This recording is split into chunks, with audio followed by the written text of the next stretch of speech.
Nicolas Sarkozy a été accueilli dans la demeure familiale de son épouse Carla Bruni.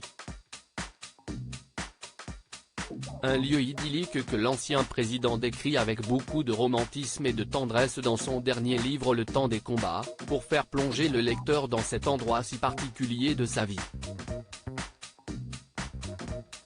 Dans son dernier ouvrage, paru ce mois d'août aux éditions Fayard, Le Temps des combats, Nicolas Sarkozy a souhaité prendre le lecteur par la main, lui faire vivre ses années à l'Élysée comme s'il avait été à ses côtés tout au long de ces événements.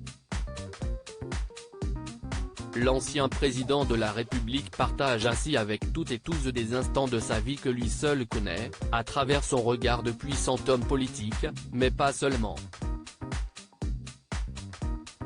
Il s'attache à montrer des instants intimes de sa vie, comme ses moments de repos, loin du tourbillon médiatico-politique au Cap-Nègre, la maison familiale de son épouse Carla Bruni Sarkozy.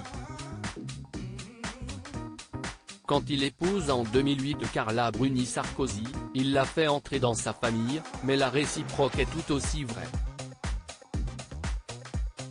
Elle lui ouvre les portes de sa maison, le domaine du Cap-Nègre. Dans le livre Le Temps des combats, Nicolas Sarkozy raconte avec sa plume ses séjours dans cet endroit idyllique qui semble à nul autre pareil. La propriété se trouve sur un petit cap du littoral de la Méditerranée, dans la commune du Lavandou, dans le département du Var, en région Provence-Alpes-Côte d'Azur.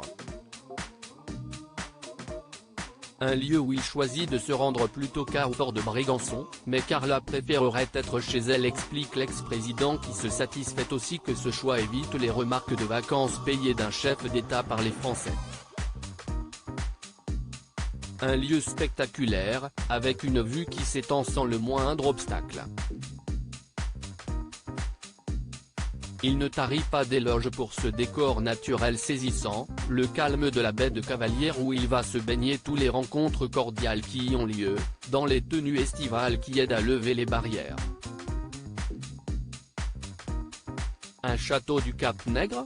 Non, une maison familiale avant tout. Si la maison est surnommée le château par les gens du Lavandou, Nicolas Sarkozy en fait une description loin d'être guindée. Il s'agit d'une grande demeure faite de pierres et de tuiles plantées solidement en haut du cap, sans prétention mais avec élégance. L'intérieur est confortable, mais lui aussi sans affectation, luxe inutile ou ostentatoire. La famille Bruni a été élevée au rang de vertu cardinale. La maison est donc à leur image.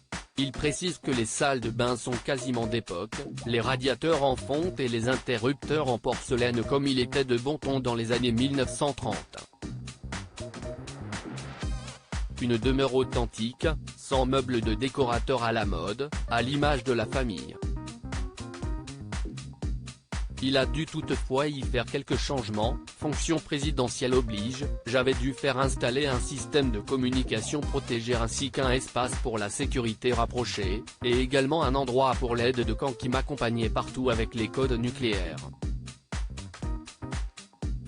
Carla Bruni Sarkozy, qui y viendra ensuite avec leur fille Giulia, née en 2011, ne jure que par cette maison où règne sa mère Marisa Borini comme maîtresse de maison accueillante. Une ambiance de femme, donc, aussi marquée par la présence de la tante adorée de l'interprète-auteur-compositrice, Gigi, mais aussi sa sœur Valeria Bruni Tedeschi.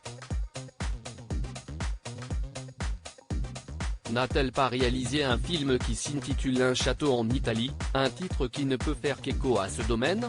Un lieu magique duquel Nicolas Sarkozy s'offre des promenades à vélo de plusieurs heures dans le massif des Maures. De quoi se ressourcer, quelles que soient les tempêtes.